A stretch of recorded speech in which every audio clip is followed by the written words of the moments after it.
World exclusive, Katie Hopkins, why were you banned from Twitter? Because I used the phrase hung like a baboon. And I used it in response to a threat of a sexual nature of kind of violence against me. And many people will know conservative women like myself receive a lot of those kind of threats. And I sort of mocked back and said, well, he'd better be hung like a baboon. It's actually a line from, I don't know how familiar you guys are with Rowan, Atkinson and Blackadder, but it's Very actually familiar. a line from Blackadder. Yeah, and it's actually in the Urban Dictionary as well. It's about testicular fortitude. And actually, I use it on my Twitter bio, my old Twitter bio. I use it about myself because that's a comment people say about me, that I have testicular fortitude. So I have been banned from Twitter for life because I reach 1.1 million followers, but because I used the phrase hung like a baboon. And that's the truth in black and white. Unbelievable. Rita? Is there any coming back from that? Because it is a massive platform, like you said, 1.1 million people. And it seems like if you're being threatened, and given the number of high-profile people on Twitter who are wishing death and destruction and hoping Trump is murdered, that there's no bans for them. This seems to be a very obvious double standard. Is there some recourse where you can say this is a line from Blackadder? It's, you know, it's well known in England. Could you be brought back? Well, I think one thing, Rita, there's no coming back from this for Twitter, actually. I think it's highly embarrassing that they've banned someone like myself for using hung like a baboon. I also think for Twitter, what we've seen today, I've joined Parler, and I have to say, Parler, it's an app. It's to provide competition in the social media sphere. And there has been a mass exodus, the largest exodus seen from Twitter today in a single day to Parler. And I'm very grateful for so many people for being so supportive. And I have to say that when the truth comes out, as it will now, about why Twitter has actually banned me, and they didn't actually let me know either. They went straight to CNN, The Guardian, the BBC, and other media outlets to put that out there. So even if they were to have me back now, actually, I'm encouraging people to look for competition, look for new spaces, because how much longer can conservatives sit and just be censored? And please, this is nothing to do with free speech. We haven't had free speech in the UK for probably 10 years right now. Nobody can speak their minds. This is purely about needing competition and for rules to be applied fairly to all. So come find me on Parler, and remember that Twitter are now suspending people for saying hung like a baboon. And if you think of that phrase, think of me, because it will give me great pleasure. Well, I hope Rowan Atkinson has come out in defence of you, and or will they now be after Blackadder? I'm sorry, it can't even be Blackadder, can it? It's whatever adder. So no. I mean, they'll get rid of that show altogether. That's gone. Yes, Forget that it. has One to of the go. great comedies. Yeah. Put it in the bin with I Little think Britain and Chris Lilly and all the rest of it. It's got to Get rid of it go. all. Get rid of it. We might be able to call it George Floyd adder. George Floyd. Hashtag George Floyd Black Lives Matter adder. That'd be perfect. We can, whatever. But I just want to show you this clip. We're a bit worried about the education standards in Britain at the moment. Churchill is another one. They wanted to tear down the statue of Churchill, Katie, and this young lady seemed to struggle with understanding precisely who Churchill is, or even if he's dead yet. Let's have a listen. Should the statue of Churchill be there or not, do you think? Well, I've heard many arguments on both sides. Some say that he's a racist, some say that he's a hero. I haven't personally met him, but what I would say is that that question of whether he should remain should be put to the community.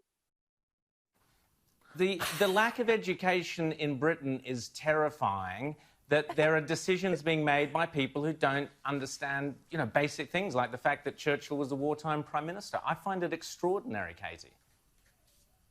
Yeah, it's actually quite bizarre. And when you hear them, these young people, you can hear they've been taught to use a lot of words while saying nothing. It's a skill set that's been driven into them by our teachers. And I say teachers in the loosest sense. Most British teachers only have about half a GCSE, half a qualification to their name. They're actually absolutely useless. And I should add as well, our British schools are still closed and will be till September. Most of our kids will have spent 6 months out of education. So thickos, like that girl you just highlighted, really aren't going to get much smarter anytime soon.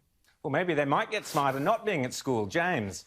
Well, yeah, look, Katie, I just want to talk about, the case of the disappearing conservatives. Obviously they can't speak their mind. I'm wondering what's going on with Boris Johnson. Has he been silenced? Because he seems to have gone completely woke on all of this. The other day, last week, when there were all those protests in London and the fights over the statues, it seemed like he was more quick to condemn people from the so-called alt-right who were coming to defend statues than those who were tearing them down. Now I see that he has got some sort of Orwellian-sounding commission on racial discrimination and disadvantage coming down the pike. What is happening with Boris Johnson? From where I sit, he seems like he's been a tremendous disappointment. But what's your take on this, Katie? Yeah, you're so right. And I feel like, if we go back to our earlier expression, hung like a baboon, if there was an opposite of that, which would be hung like shriveled raisins, that's exactly what we now have with Boris Johnson. He has lost any testicular fortitude he might have. They are shrunken to the size of tiny little fruits. And I really believe he's lost all of his chutzpah, all the stuff that we believed in him for, he's now against. We've had Churchill covered up by a little Muslim mayor. Boris said nothing. We've had Black Lives Matter swarming in the streets, smearing bodily fluids over each other, not allowed to say anything. Boris seems to be strongly going over to the left. The next thing I think Boris is going to come out, he's going to come out as trans or something just to try and fit in. I mean, it's just absolutely outrageous, and we've totally lost Boris Johnson. We're on our last stand here, guys. We need your help. We need more of what you guys are bringing, because we feel very alone and isolated in the UK. Well, Katie, give us a quick rundown. Well, you've mentioned the lockdown, the craziness of that, the Black Lives Matter protests, taking a knee and people who menstruate. Very quickly, just give us your take on that. What's happening there? J.K. Rowling.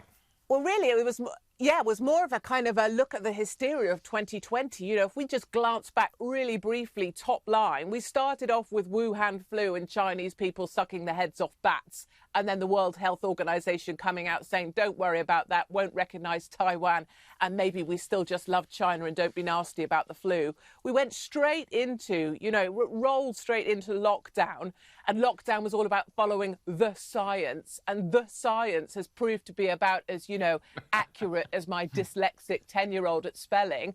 And then we went straight into Black Lives Matter, and George Floyd went from having a criminal record the length of my, longer than my first marriage, to being some kind of black Jesus in 8 minutes, 46 seconds. And then they had Al Sharpton in white polyester lecturing them on politics at the funeral. That is not what a grieving family needs. And now we went to this place where J.K. Rowling is being deplatformed from everything. Her publisher even is threatening not to publish her next book because she objected to the fact we're no longer allowed to be called women. We have to be called people who menstruate. And I tell you, I have been called a lot of things: horse-faced old cow, wrinkled ballsack, whatever. I will not be called a person who menstruates anytime soon. Even though I am a dried up, shriveled old prune, I still will not be called someone who menstruates. Well, on that, we definitely won't be calling you someone who menstruates. We've got to leave it there. But because you can't be on Twitter, you can't put this wonderful photo of you and your dad up because it's Father's Day in the UK. So we're just going to quickly put up a photo of your dad there. Happy Father's Day to Mr. Hopkins. And is it Mr. Hopkins? Long-suffering. Yeah. Yeah, my long-suffering father who doesn't believe in salad and thinks Italian is a foreign food. Fantastic. Thanks so much, Katie Hopkins, and we'll speak to you soon. Thank you. Happy Father's Day. Thank you. In Britain.